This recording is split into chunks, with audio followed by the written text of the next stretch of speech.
Good day, everyone. Dr. Vanessa here.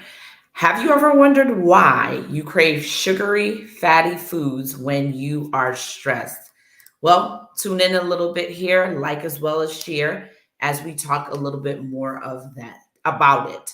Have you ever noticed that you tend to go after fatty foods, sugary foods, high carb foods when you're stressed?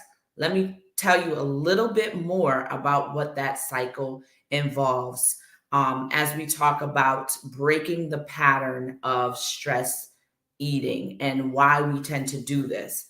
So, when we're stressed, we already know that our cortisol levels go up. And as a result of our cortisol levels going up, we're more likely to go for those sugary, fatty foods because when we consume them, when we eat them, then as a result, that boosts our serotonin levels up. And what does serotonin do for us?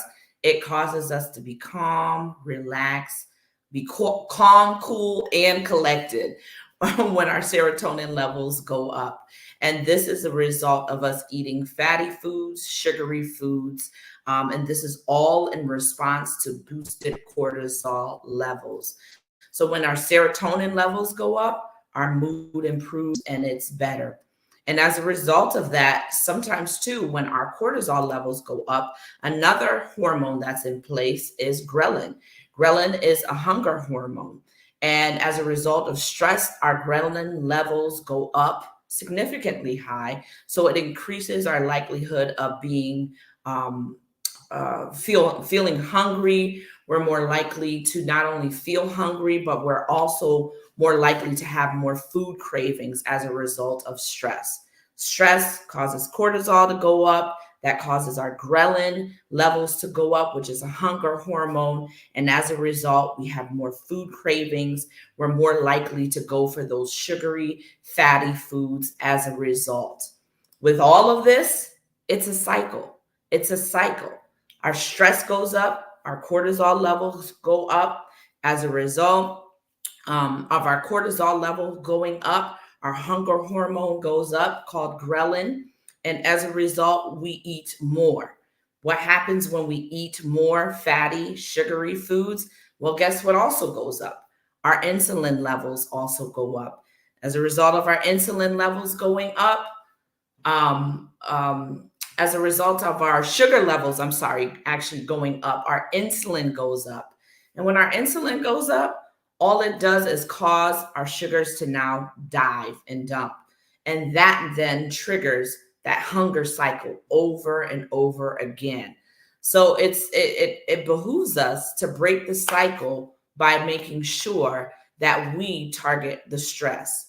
Because when we target the stress, this cycle no longer has to continue to happen, because when that stress is there, it can lead to those chronic conditions and those psychological conditions that we don't want present in our bodies. So let's break the cycle by making sure that our stress levels are much lower than where they were before. Again, our bodies are fearfully, they are wonderfully made. And as a result of the beautiful masterpiece that God has made for our physical bodies, we want to make sure that we are managing and taking care of our bodies appropriately by ensuring that our stress levels are low. So that way our ghrelin levels, which are our hunger hormones, aren't out of control and causing us to be hungry when we're not even hungry at all. So we can think that we're hungry, but we're not even hungry at all. Today we have the choice between life and death, blessings and curses. I call on all of heaven to witness the decision that you and I make today. Oh, that we would choose life so that not only we would live, but our descendants would live as well. Go ahead and put hashtag I choose life and say how you're going to choose life. Let's break the cycle, the scientific cycle that is in place because of the stress that's been present in our lives. Let's break the cycle by dealing with the stress, so that way we don't have abnormal levels of hunger hormones in our body that's then causing us to go for those sugary, fatty foods. It's not just foods, it's also alcohol, it's also other substances that we go to in order to help increase those serotonin levels so that we start to feel better. but it's a cycle and it keeps going and going and going, and it also graduates. So let's choose life by breaking the cycle and addressing the stress, addressing the root causes of the stress, learning to manage our stress so that way uh, um, these unhealthy scientific patterns that really don't need to happen prematurely don't happen. So that way we can operate in good health. I pray that you are all blessed. Again, I'm your host, Dr. Vanessa Bowling. I pray that you are all blessed. Go ahead and put hashtag I choose life. Share this with your family members as well as friends so that we can continue to operate in life and live life. I pray that you all were blessed, and I'll see you here again on next week. Bye bye.